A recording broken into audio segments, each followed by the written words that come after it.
Next question करते हैं। Figure 3.21 shows the XT plot of one dimensional motion of a particle. एक particle है, उसका एक्सटी प्लॉट दिया गया आपको। ठीक, ये एक्स ग्राफ है और ये टी है, सॉरी ये एक्स एक्सिस है, ये टी एक्सिस है और ये एक्सटी प्लॉट आपको दिया गया। ठीक, इज इट करेक्ट टू से from the graph that the particle moves in a straight line for T less than zero and on A parabolic path for T greater than zero. वो ये कह रहे हैं क्या ये करेक्ट है कि टी लेस देन यानी इस टाइम पे पार्टिकल स्ट्रेट लाइन पे मूव कर रहा है और उसके बाद पैराबोलिक पाथ पे मूव कर रहा है। मतलब वो ये कह रहे हैं क्या ये जो लाइन दिखाई है, ये जो ग्राफ दिखाई है, तो ये क्या पार्टिकल का पाथ है? क्या इसी पाथ पे पार्टिकल मूव कर रहा है? पार्टिकल ऐसे मूव कर रहा है फिर ऐसे मूव कर रहा है, तो क्या ये पाथ दिखाया है आपको? क्या वो ये पार्टिकल की ट्रेजेक्टरी दिखाई है?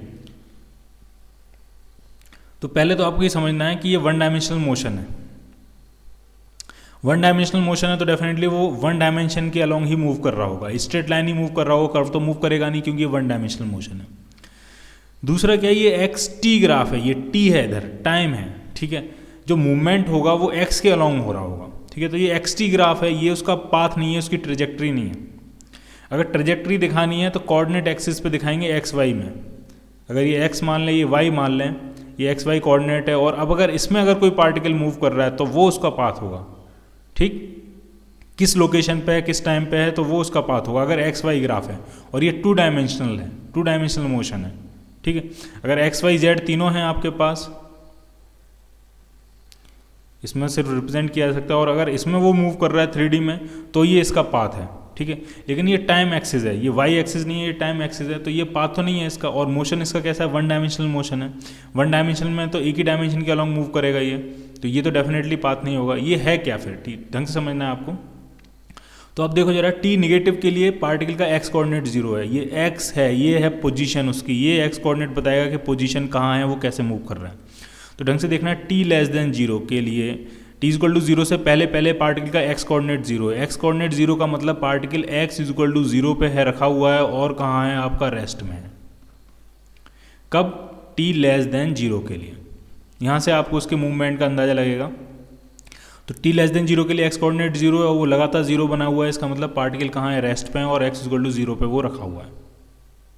ठीक, अगर हम इसका पाथ देखें कैसा होगा पाथ, तो मान लिया ये इसकी एक्स एक्सिस है, ये पार्टिकल ये वाई एक्सिस, और तो पार्टिकल कहाँ होगा, पार्टिकल आपका यहाँ पे रखा होगा, इस पॉइंट पे रखा होगा। वो आप पाथ देखना, उसका पाथ कैसा होगा। ठीक, उसके बाद क्या हुआ है, उसके बाद जैसे जैसे टाइम जीरो से आगे बढ़ा है, पार्टिकल का एक्स कोऑर्डिनेट भी बढ़ना शुरू हो गया। देखो ये देखो, जब पार्टिकल, ये पॉइंट क्या कहता है ग्राफ का, ये बताता है कि पार्टिकल आपका x1 पे पहुंच गया है, टाइम कितना है, t1।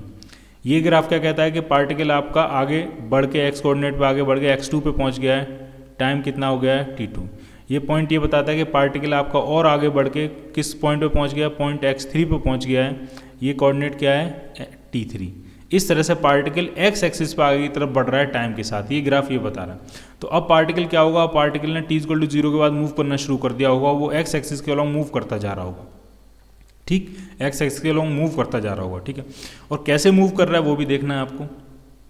एक्स टी ग्राफ की जो स्लोप होती है वो वेलोसिटी देती है, एक्स टी ग्राफ की स्लोप यानी D x by D T जो होती है वो आपको वेलोसिटी देती है, वेलोसिटी का मैग्नीट्यूड देती है। ठीक, अब यहाँ से देखो आप, स्लोप जो है वो लगातार बढ़ रही है। ग्राफ पहले हॉरिजॉन्टल था, फिर हल्का सा उठा, फिर और उठा, फिर और उठा, यानी मोर वर्टिकल मोर वर्टिकल मोर वर्टिकल होता जा रहा है, स्टीप होता जा रहा है, और स्टीप होता जा रहा है, और स्टीप होता जा रहा है टाइम के साथ, जैसे जैसे ग्राफ ऊपर की तरफ बढ़ रहा है।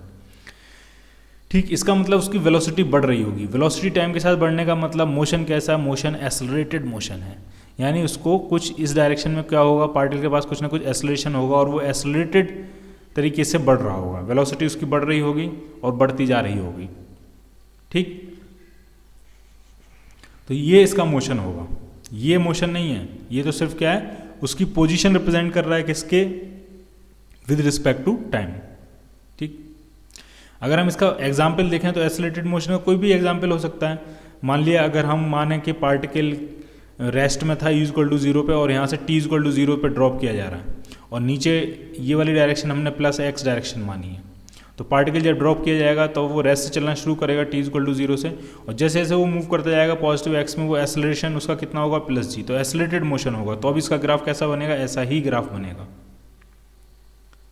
क्लियर?